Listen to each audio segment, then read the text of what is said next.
समस्तीपुर जिले के बिथान प्रखंड क्षेत्र के लड़झा घाट थाना क्षेत्र के सलहा बुजुर्ग पंचायत में हैं हम। यहाँ पे मंगलवार की शाम एक दिल दहला देने वाली घटना आई, जहाँ की पानी के सोख्ता में एक एक कर अंदर गए 3 व्यक्ति एक ही परिवार के, और तीनों व्यक्ति की उसमें दम घुटने से मौत हो गई। इस परिवार के 3 लोगों की मौत हुई है। इस परिवार ने अपने 3 कमाऊ पुत्र को खोया है। मरने वालों में राम उमेश शाह जो थे और उनके भाई दयाराम शाह, और दयाराम शाह का एक पुत्र राधे श्याम शाह, जिसकी की उम्र 16 वर्ष बताई गई है, वो भी उसी टंकी में गया और उसकी भी मौत हो गई। यहाँ के लोगों ने बताया कि एक पानी का टंकी था, उसी में पानी देखने के लिए सबसे पहले राम उमेश शाह उसमें गए। जब राम उमेश शाह उससे 10 मिनट तक वापस बाहर नहीं निकले, तो फिर उनके दूसरे भाई दयाराम शाह उस पानी टंकी के अंदर गए। जब दयाराम शाह भी पानी टंकी से बाहर नहीं निकले, तब फिर उसमें उनके पुत्र राधे श्याम शाह, जो जिनकी की उम्र 16 वर्ष थी, वो भी उस टंकी के अंदर गए। जब तीनों व्यक्ति किसी प्रकार से उनका कोई आवाज़ नहीं आया और जब नहीं लिखे, तब ग्रामीणों के सहयोग से टंकी को बगल से फोड़ा गया और फिर उसमें अंदर सीढ़ी के सहारे पैसा गया और उन लोगों को बेहोशी की हालत में लाया गया। और बेहोशी की हालत में तीनों को निकालने के बाद यहाँ से हसनपुर पीएचसी पर ले जाया गया, जहाँ की परिजनों का आरोप है, यहाँ के ग्रामीणों का आरोप है कि हसनपुर पीएचसी में लोगों का समुचित इलाज नहीं हो पाया। वहाँ पे ऑक्सीजन की भी समुचित व्यवस्था नहीं थी, वहाँ से रेफ़र कर दिया गया और जैसे तैसे ये लोग उन लोगों को लेकर बेगूसराय के लिए गए, जहाँ पे उन तीनों की मौत हो गई। अभी हम सलहा बुजुर्ग में हैं, यहाँ के जो ग्रामीण हैं हम उनसे जानेंगे। सबसे पहले जो तीनों लोग मरे हैं, दयाराम शाह, राम उमेश शाह और राधे श्याम शाह, दयाराम शाह से के पिताजी हैं, हम जाने क्या कैसे हुआ था, पूरा बताइए। उनका हुआ जे वो सर वो टंकी का मुंह खोला और खोल कर करके वो लूढ़ के देखता है कि वो बांस गिरा, आखिर बांसे पकड़ करके गिर गया। वो हल्ला करता है कि बाप हम गिर गया। हमने हल्ला किया था, हमारा छोटा बेटा गया, ये दयाराम साहब, वो उसको रास्ता लेके के दिए, आखिर वो भीतर किया कि वो हो सोया गया। तब उसका बेटा जो है राधे श्याम, वो दौड़ के गया, कहा कि मेरा बाप भी उसमें चला गया, कि वो भी अब इसमें ढुका, कि वो भी चला गया उसी। फिर कैसे निकाले? तब पीछे तोड़ करके सर उसको निकाली। तीनों बेहोश थे। उसके बाद कहाँ ले गए उनको? लेके चले गए हसनपुर, वहाँ पे इलाज हुआ था? वहाँ के इलाज योग्य नहीं हुआ। जो नया वो टेर उपचार बताया, तब उनको लेकर भागा हुआ बेगूसराय। 1 घंटा करीब था उस जगह। मतलब आप बेगूसराय जाते जाते वो दम तोड़ दिया। 1 घंटा तक ऑक्सीजन उसको लगाया। जो दयाराम शाह थे, उनका एकमात्र पुत्र था जी राधे श्याम जी, और 4 लड़की है। 4 लड़की है। परिवार में कमाने वाला अकेले वही था, दयाराम शाह बस वही मजदूरी करता था, देवाल उवाल जोड़ता करी। राजमिस्त्री के काम। जी, राजमिस्त्री काम करता। 4 लड़की है उनके 4 लड़के। चारों की हो गई है? नहीं, एक को नहीं। सबसे बड़ा लड़का ही था।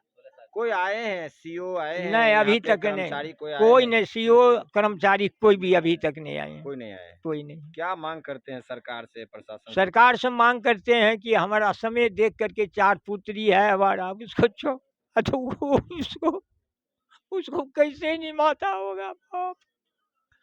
हमको क्या है, न जमीन न है न जता है, उसको कैसे निभा होगा वो बाप? कुछ और लोग हैं, हम उनसे जानेंगे। क्या नाम हुआ? मेरा नाम हुआ चंदन कुमार। क्या कैसे हुआ था घटना, बताइए। घटना हुआ यही कि उस सेफ्टी जो उसका था ना, उस लीकेज हो रहा था, तो इसके लीकेज होने के कारण सोखता था, तो एक तरफ सेफ्टी था और एक तरफ सोखता था। तो सेफ्टी की तरह दवाल से वो लीकेज जो हो रहा था, तो देखने के लिए गया नीचे गया, तो उसका बांस से घुस गया, तो नीचे गया तो बेहोश हो गया।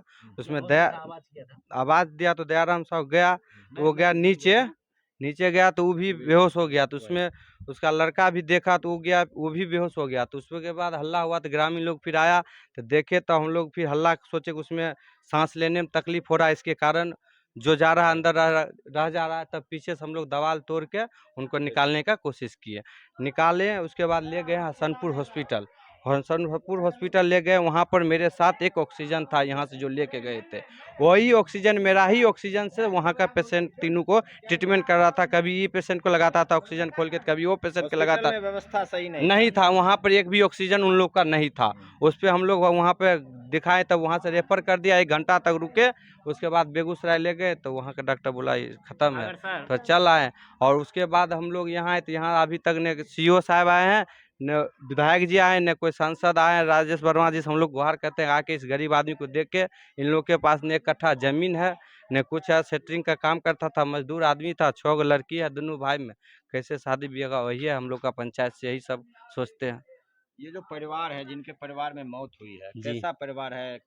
आर्थिक रूप से क्या स्थिति है? परिवार बिल्कुल नरम परिवार है, मजदूरी करके खाता था, राजमिस्त्री का काम करता था। जी, सर बहुत कष्ट से लोग कमाते थे और खाते थे, और अचानक ये घटना घट गया। इसमें जो घट गया वो घट ही गया, लेकिन अगर अभी आज के समय में अपने डिजिटल दुनिया है, अगर उस आधार से अगर चलता, अगर गांव में हॉस्पिटल रहता, गांव में एम्बुलेंस रहता, गांव में ऑक्सीजन की व्यवस्था रहता, तो आज इस तीनों आदमी को कोई दिक्कत नहीं होता, क्योंकि ऑक्सीजन के ही कारण से।